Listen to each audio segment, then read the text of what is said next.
Matthew 5, chapters 33 through 37. Again, you have heard it was said to those of old, "You shall not swear falsely, but shall perform to the Lord what you have sworn." But I say to you, do not take an oath at all, either by heaven, for it is the throne of God, or by the earth, for it is his footstool, or by Jerusalem, for it is the city of the great King. And do not take an oath by your own head, for you cannot make one hair white or black. Let what you say be simply yes or no. Anything more than this comes from evil. All right, we're continuing through Matthew, and we've been crawling, quite literally crawling, through this first section that's one of the greatest collections of Jesus' teachings. It's one of the first collections of Jesus' teachings that you come across in the Gospel of Matthew. We, in the English church tradition, have called it the Sermon on the Mount. Matthew, when he introduces Jesus giving this message, he calls it Jesus teaching and preaching the good news of the kingdom. That's what these chapters are about. And so Jesus, he's been going around. You'll remember, it's kind of by way of summary, he's inaugurating the kingdom of God, the rule and the reign of God is dawning in the world in a new way in Jesus and in what he's doing and what he's saying. And so he's coming as King Jesus to reclaim his world, right, from what we've done to the place. And he's forming a people around himself called disciples or followers. And they are people who see Jesus and they recognize him for who he is, and they are putting themselves under his rule and his reign. And that's what these chapters are about, the good news of the kingdom, the good news of what it means to rediscover our humanity in Jesus' kingdom, because he's come to both reclaim it from how we've ruined the place and ourselves and each other, but also to make all things new. And so we're in this section. It's kind of a mini section within chapters 5 through 7, where Jesus is filling out a portrait of the renewed hearts and minds of the people of the kingdom, the people who commit to Jesus and allow him to begin remaking them. What does such a person look like? And what he says is such a person looks like somebody who fulfills what all of the Old Testament laws and story were pointing to all along. And so we're in kind of the 6-part little mini-series here where Jesus quotes from an Old Testament law, and then he says, you've heard that, and that is good. And then he sets his own teaching right alongside it.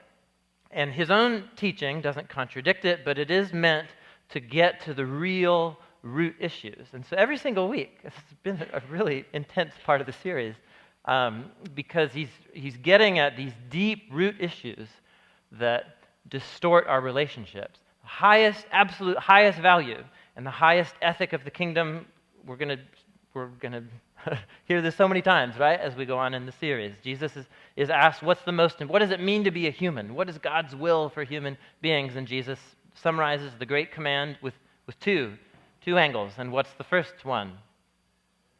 Love God, all your heart, soul, mind, and strength. And what's the second ethic of the kingdom? Loving your neighbor as yourself. And so everything in the kingdom is about God remaking his world and remaking humans to be a world of healthy, whole, loving relationships, of us with God and us with each other. And so what Jesus is moving towards in these 6 parts is exposing among his disciples the deep root issues in us that distort and that corrode our relationships. The highest value is loving relationships.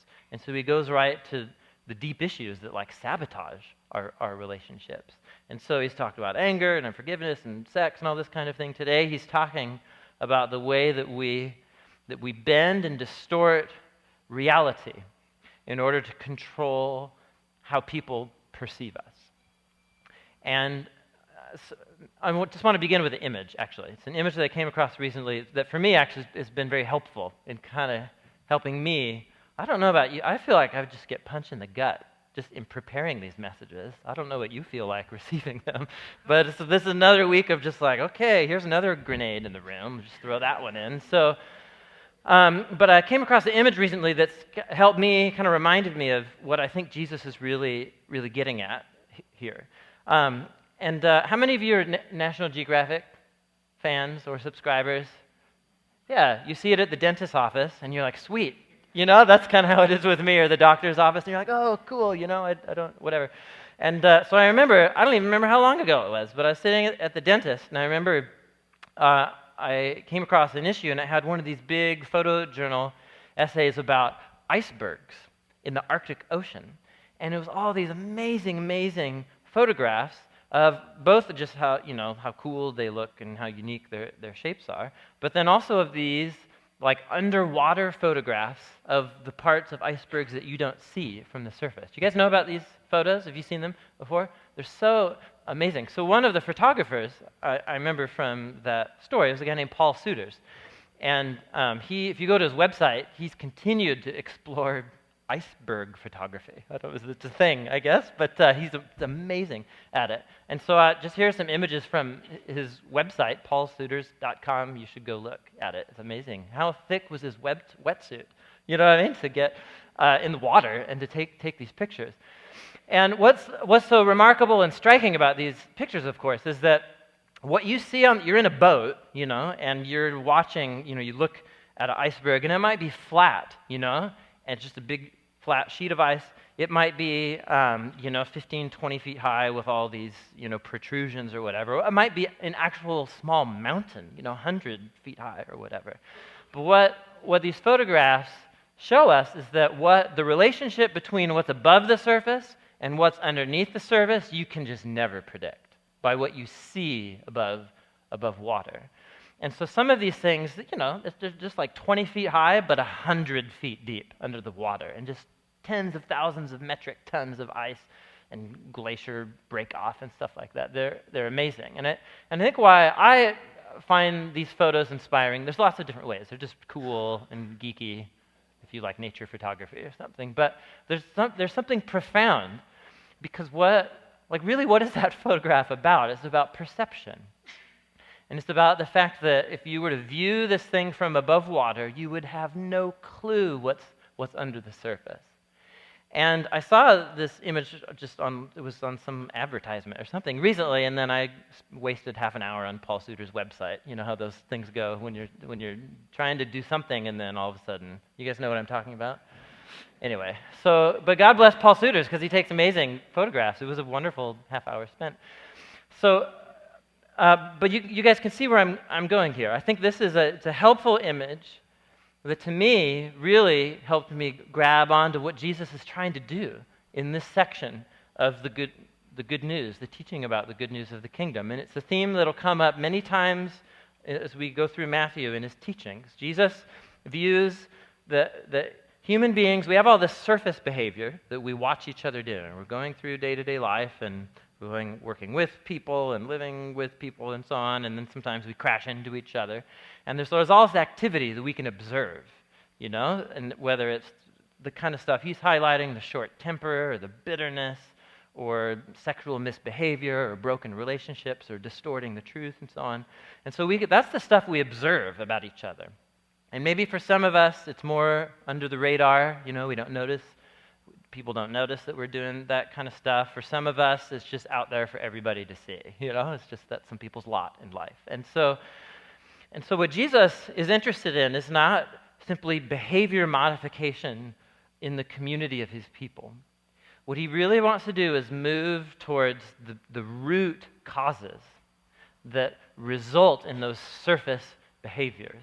And that's what he's been doing as we go through these 6 parts, and that's what he's doing this week. What is it that causes us to bend and distort how we talk about ourselves in front of other people? We actually are trying to hide from each other by how we talk about ourselves and manage other people's perception of us. What's the root issue? We call it lying and don't lie, and you teach your kids don't lie, and you write bad moralistic children's books about don't lie, and that kind of thing. But what's actually going on underneath the surface? And it seems to me that's where Jesus is trying to go. So lock that image in your mind, and I think it'll help us explore what Jesus is talking about here. Let's look at Jesus' words right here, this paragraph in verses 33 through 37. This might be the first week so far in the series where you read the paragraph and you were kind of like, phew, I don't remember the last time I swore an oath, so I'm good on this one. You know what I mean? At least there's one area where I think I'm following Jesus pretty well, because I just don't, maybe if you were on a jury or something, you swore, This isn't something we do a lot. But it was something that was very common and significant in Jesus' day. But even the examples that he gives are just surface phenomenon. And with that last line, he moves to the deeper issue, because this is about a truthful, honest presentation of ourselves to other people.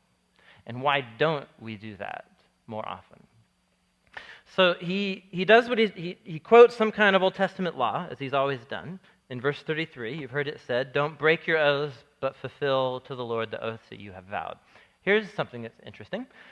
He's not actually quoting any one law or verse or passage from the Old Testament. He's actually using language from a handful of different passages in the Old Testament about this practice of swearing oaths and so on. And so let's kind of paint a scenario, like what is Jesus speaking into here? What kind of practice is he addressing? So let's say you're a Jewish farmer, right? And you live outside of Jerusalem and you have a big grove of olive trees or something like that. Jewish farmer. And you've got a neighbor who's also a Jewish olive farmer or whatever. And let's say for one reason or another, your neighbor doesn't like you. He hates your guts or whatever. Your olives are always better. You stuff them with pimentos and you make loads of money during Passover on your olives or something like that. So he's like jealous of you, and it's been a difficult relationship for a long time. So your neighbor has donkeys. Just work with me here, all right? So your neighbor has donkeys, and one of his hardest working donkeys turns up missing. And, he hates you, and so, he thinks that for sure you did it to maybe work your olive harvest or whatever. So he goes to the local elders, and he makes an accusation against you. My neighbor, he stole my donkey. I know he stole my donkey. In fact, I saw him do it. And then maybe he'll hype up the rhetoric even more, and he'll say, I'm telling you the truth, local elders. I saw him steal the donkey. I swear to you. I swear by the name of Yahweh and everything that's holy in Jerusalem that I saw him steal the donkey. Okay, you guys with me? Now, so what's in this silly little story, what's happening right there? Why does this neighbor feel the need to say that? Why couldn't he just say, I saw him do it, or I think he did it, Let's investigate. But he appeals to God, right? He drags God into it. And he uses God's name to do what? What's he doing? So he's using God's name to somehow, by association, God is good and holy and truthful. And so somehow that makes the claim more important, more serious. You need to take me more seriously, and so I'm going to use something like God and bolster my claim that I think whatever. That's what he's having. Why does he do that? Is he just power hungry? Is he just a jerk or whatever? You don't know. He's just your crabby neighbor, And so the elders investigate. And it turns out that, you didn't take the donkey. His cousin came and borrowed the donkey for a driveway project or something, and he forgot to tell him, and he thought it was you, and it's all just a ruse or whatever. Okay. So what's happened now? In public, your neighbor has taken the name of God and has associated it with his own insecurity and crookedness and whack sense of reality, and he has taken the name of Yahweh in vain, and so defiling it by swearing this oath. And so there developed, or they were given laws to the people of Israel to avoid and regulate this kind of thing, to stop it from happening. So some famous verses from the Bible. One of the 10 Commandments, in fact, in Exodus chapter 20. You shall not misuse the name of the Lord your God. Or in older English translations, you might be familiar with the wording of it, which is, you shall not take the name of the Lord your God, what? In vain, right? What does that mean? Leviticus 19, you shall not swear falsely by my name and so defile the name of your God. So in our culture now, swearing has to do with foul language and then using God or Jesus' name in foul language or something like that. That's not what swearing is in the Bible. Swearing is doing what the neighbor did. It's swearing this oath to somehow bolster the importance of a claim that you're making. And the whole point is to take God's name in vain, is to take God's holiness and uniqueness and goodness and associate it with your own, whatever, distortion of the truth and crookedness and so on. And so what happens when God's name gets associated with my crookedness? It defiles it. It's an abuse of God's reputation. And so you have these laws given in ancient Israel. Don't use the name of God in your oaths. So here's what happened. People didn't use God's name in oaths anymore, but what they developed in Jesus' culture was a whole cultural practice and system of using other things that were associated with God but aren't the name of God. And so what can you swear by if you're not supposed to use the name of God? Jesus names a few things. You can swear by heaven. You can swear by earth. You can swear by Jerusalem. You can swear by your head. And then that created all these other debates. And they exist in Jewish literature from the time of Jesus that we have. All these debates among the rabbis. Well, what counts as a genuine swearing an oath? And what do you really have to be sure you're telling the truth on if you're going to swear by this or something like that? And so there developed all of these debates and discussions. Jesus alludes to this whole debate later on in the Gospel of Matthew, in Matthew chapter 23. And it'll, I think, be clear what he's getting at. So he's getting on the Pharisees about legalism and misplaced priorities. And he says, so you Pharisees, you say, if someone swears by the temple, it means nothing. But anyone who swears by the gold in the temple, well, now they're bound by that oath. I swear by the temple, he stole my donkey. And then it turns out, oh, he didn't really steal the donkey. Well, at least I didn't swear by the gold in the temple. You know what I mean? Because, whoa, the gold in the temple, that's a different thing. So you blind fools, which is greater, the gold or the temple that makes the gold sacred? You also say, if anyone swears by the altar, it means nothing. But anyone who swears by the gift on the altar is bound by that oath. You blind men, which is greater, the gift or the altar that makes the gift sacred? Therefore, anyone who swears by the altar swears by, it's a branch in the way, swears by it and everything on it. Anyone who swears by the temple swears by it and the one who dwells in it. Anyone who swears by heaven swears by God's throne and the one who sits on it. In other words, so there's developed this practice where, well, if I can't use God's name, I'll use things that are kind of associated with God, and that'll still accomplish the end goal, which is to make people impressed and think that I'm for sure telling the truth. But in fact, by just trying to evade and use these loophole things, you're actually still drawing on God's reputation. Because who made your head? Where'd you get your head from? Where is heaven? It's God's space. Where's earth? It's also God's space too. It's all God's.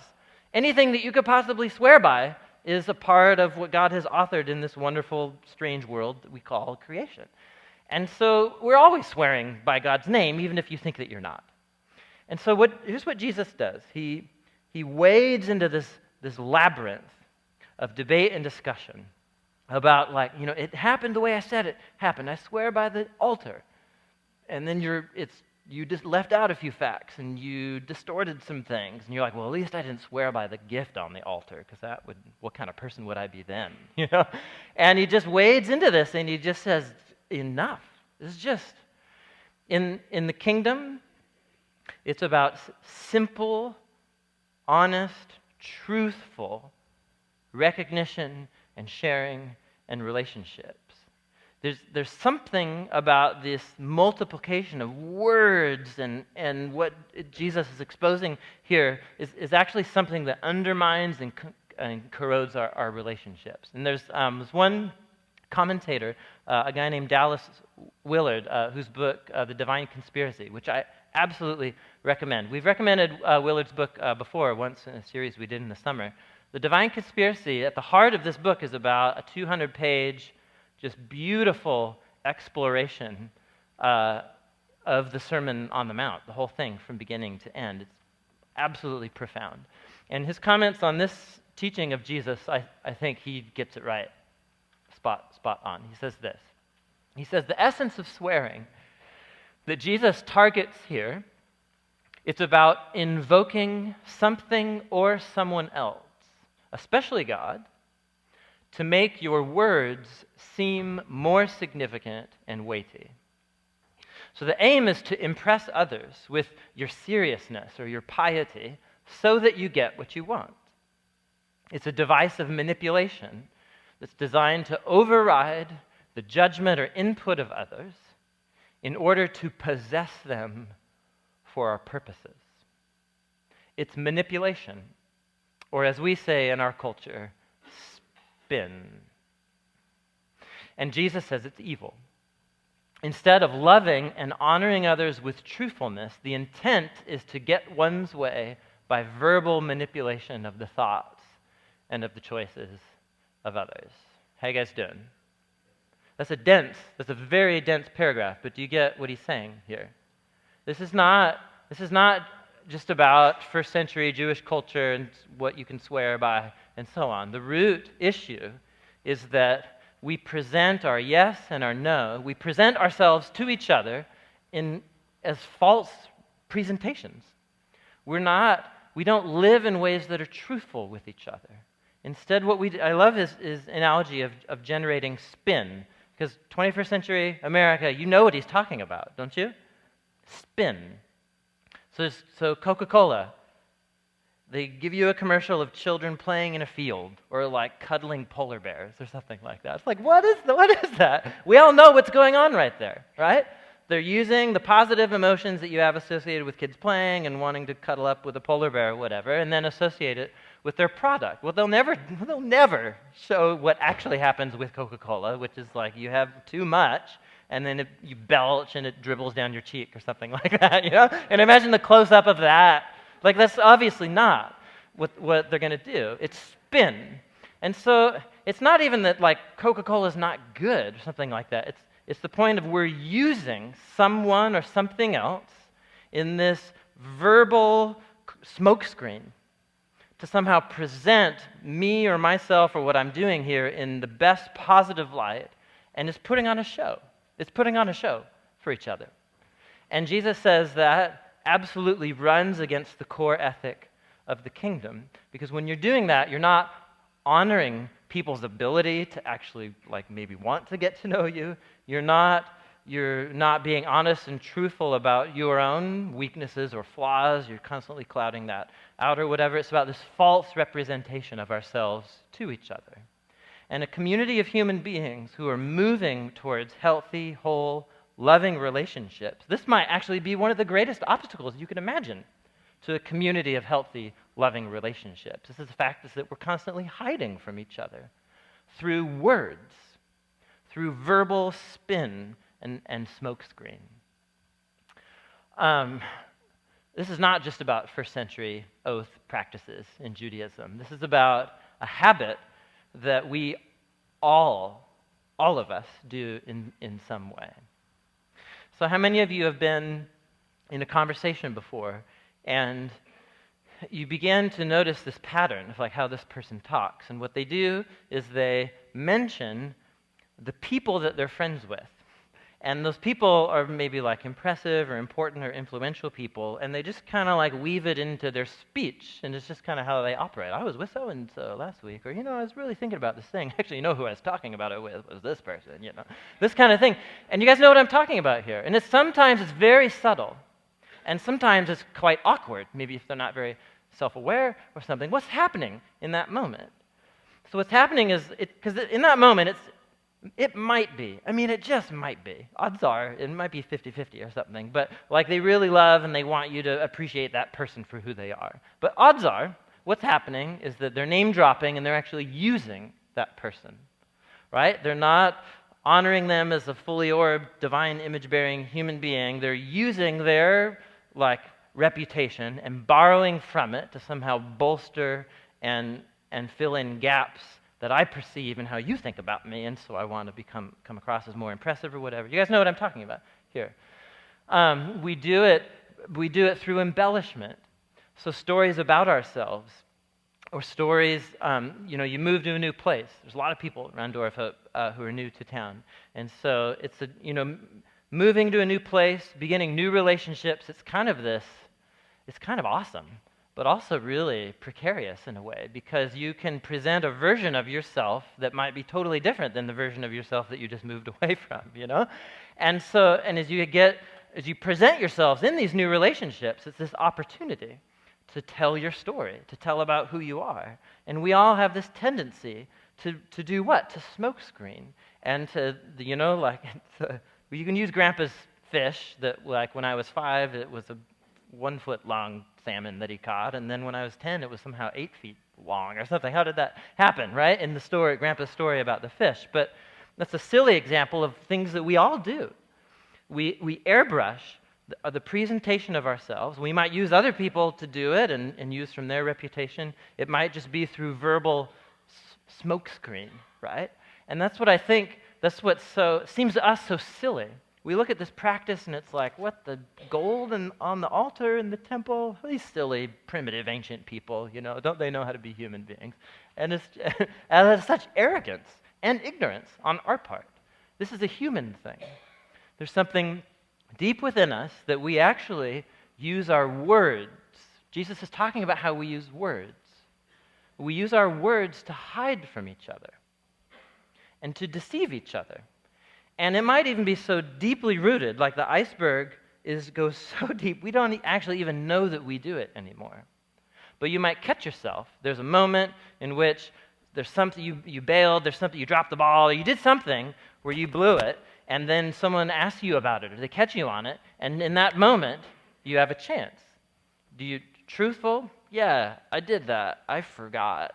That was lame. I should, Or do you spin a paragraph that the person doesn't actually even know what you just said, but you think, you know what I'm talking about? Oh man, I didn't say this at the 9, but I'll say it right now. One of my earliest experiences, I was most of the way through my PhD at the University of Madison in Wisconsin, and I had a friend who was the director of the Association of Funeral Directors for the state of Wisconsin. And so he asked me to come give this talk on Jewish views of burial and life after death and so on. And so I'm in a room full of 300 funeral directors. Imagine how that meeting goes. You know what I'm saying? And I remember this one guy asked a question about some archaeology thing of ancient Jewish tombs or whatever, and I didn't know the answer. I just straight up didn't know. I knew a bunch of other stuff that I brought to share, but I didn't know the answer to that thing. And what I did was not the right thing to do. What I did is just start blabbering. And I got about a minute into it, and I was realizing, I don't know the answer to what he's talking about. I don't even know what's coming out of my mouth right now, but they're all, and I began to realize, I think they know that I don't know what I'm talking about right now. 300 funeral directors. And so I just had to stop myself and just be like, dude, you know what? Yeah, I don't know. I'm really sorry. I just, there's some things that I thought might be helpful, but I don't know. And it was one of those moments where, public speaking nightmare, I'm sure I blushed and my body temperature raised 40 degrees or whatever. But it was, for me, personally, and I remember that experience so vividly because of the strong emotions of shame that I felt because I was trying to hide. Instead of just, no, I don't know. I felt the need. Because here I am, need to be perceived, and I need to manage how these people think about me, and so I'm going to come up with something to present myself as something other than what I actually am, somebody who doesn't know that much about 7th century burial tombs in ancient Israel. You know what I'm saying? Why do I need to be that guy who knows that? But apparently I thought I did for about 60 seconds, right? And so that's my geek version or whatever. But you guys know what I'm talking about here. You know what I'm talking about. And so what's wrong with us? And these are just non-religious examples. Jesus is giving ways that we use God language of doing this. Because this is all about using God's name and using our own, religious vocabulary to do this very thing.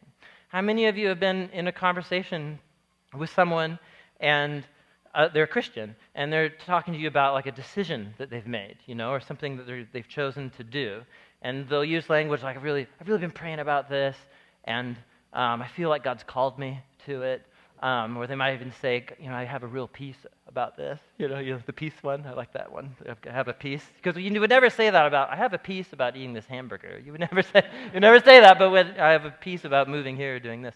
Anyway, so what's happening right there? It could be that person is really like honest, searching. They have been praying for a long time, and they've been talking to other people who are wise and getting their input and check my motives and reflect on the scriptures. And so I'm going to do this thing.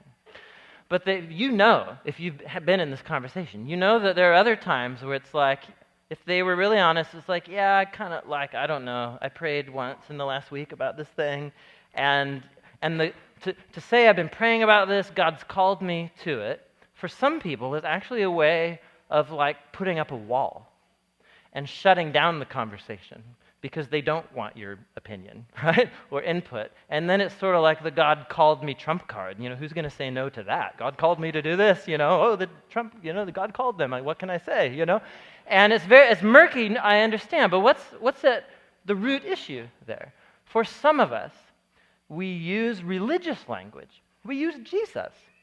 And we're not honoring and loving Jesus. We're just using him as a way to somehow make my own agenda or decision seem more holy or sanctified. And because it's important that I come across that way in my church community. We do it all the time. And I think the most tragic use of God language to do this is when a church community of people can do this, or the leadership of a church community can somehow convince itself, or whatever, it has good plans or whatever, but there's something that happens even on leadership teams within churches where we begin to use Jesus and Jesus language to just put like the stamp, it's holy, right, and good on like our 5-year plan for our church and what we're going to, you guys know what I'm talking about here. And I say that fully knowing the position that I'm in right now as I say that.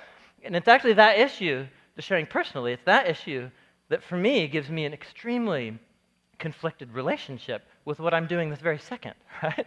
Because part of it is, just growing up skateboarder in Portland, I just still have this thing in me, stick it to the man. You know what I mean? That kind of thing. And so I recognize in some ways, ironically, I have a job where I kind of like represent the man or something like that, and in the form of a church or whatever, I don't know. And I don't, it's a team of us who do it. But I'm so scared of that. And all the elders are, and Josh is too. It's this ways that you can convince yourself of that your own deal is so important that you begin to use Jesus to airbrush your deal, and then you actually don't want the input of other people, and you're just trying to present it as good as you possibly can so that because you can get people to do what you want. It's much easier to control people than to love them and to honor them and their dignity and their input.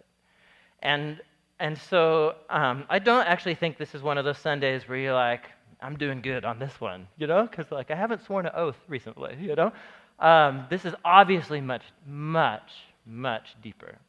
It's way deeper. So why do we do this? Like, what kind of inner transformation does it take to get to a place where my presentation of myself and my purposes is just simple and honest? I don't feel the need to create the smoke screen. How do I get there? How does anyone get there?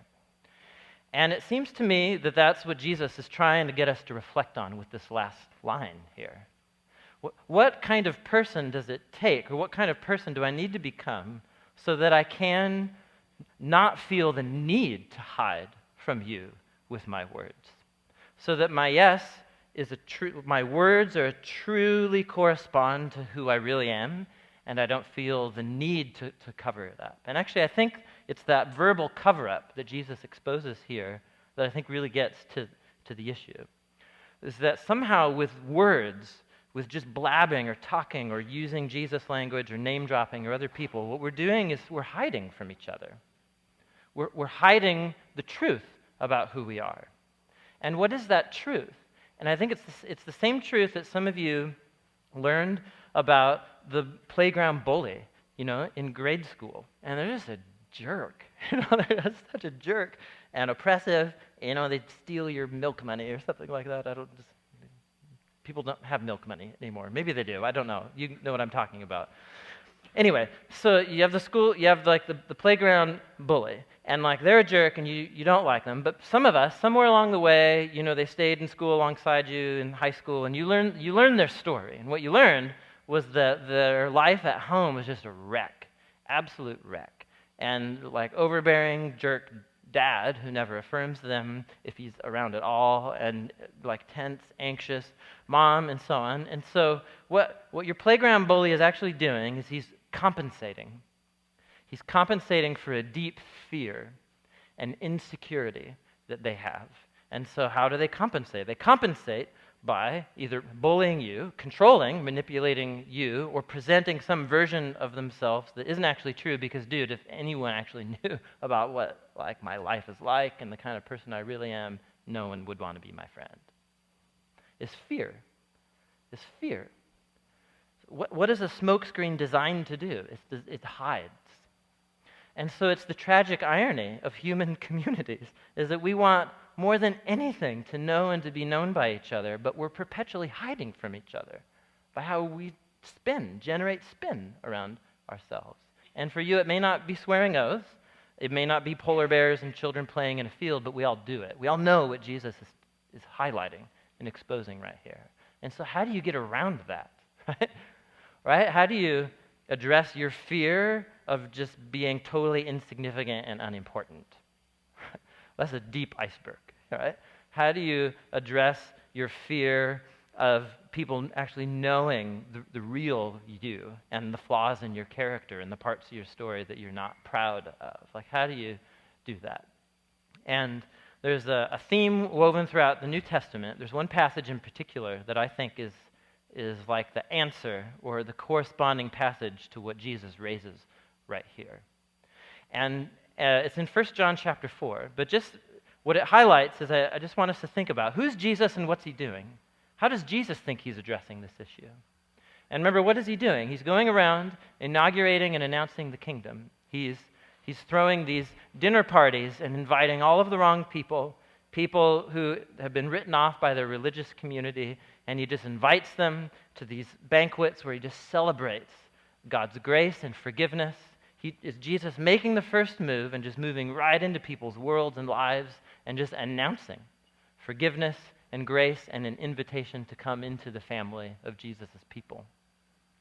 And as the apostles and the disciples later reflected on what Jesus was doing, there is one word woven throughout the entire New Testament that the disciples came to describe what Jesus was doing. And this passage puts it beautifully.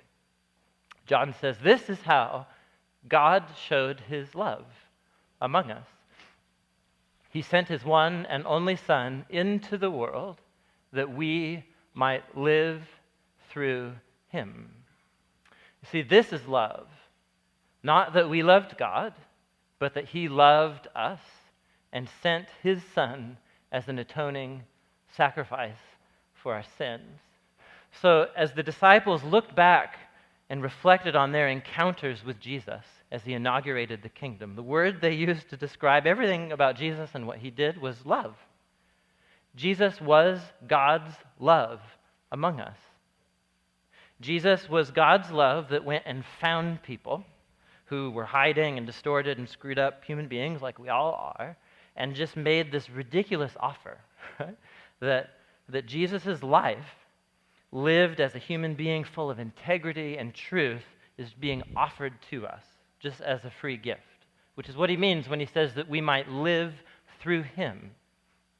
Somehow, in John's conception, as we go around hiding through smokescreens from each other, we're living dead people because we don't want to be known, we're scared of being known, we don't ever let people in, we don't actually have relationships where we let anybody in, and John calls that a form of living death.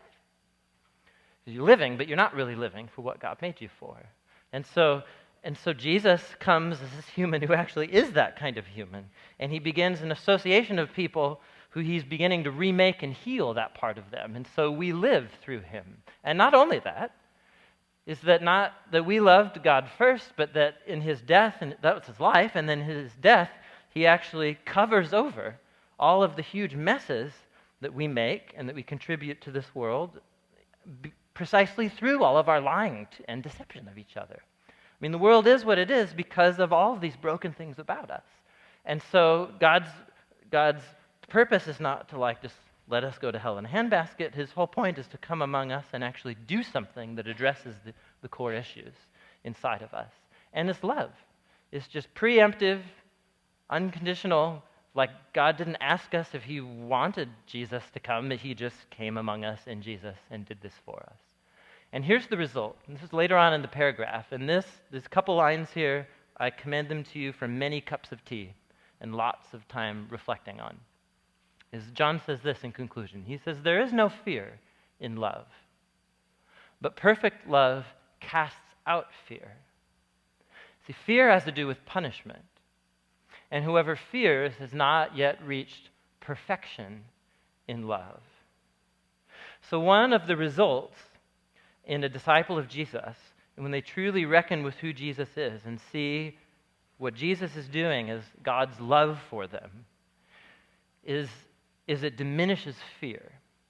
What is it that causes us to hide from each other? Fear of being known, insecurity about my worth and my value, and so on. And there's something John says about God's love, which isn't like a mysterious, vaporous cloud out in the universe.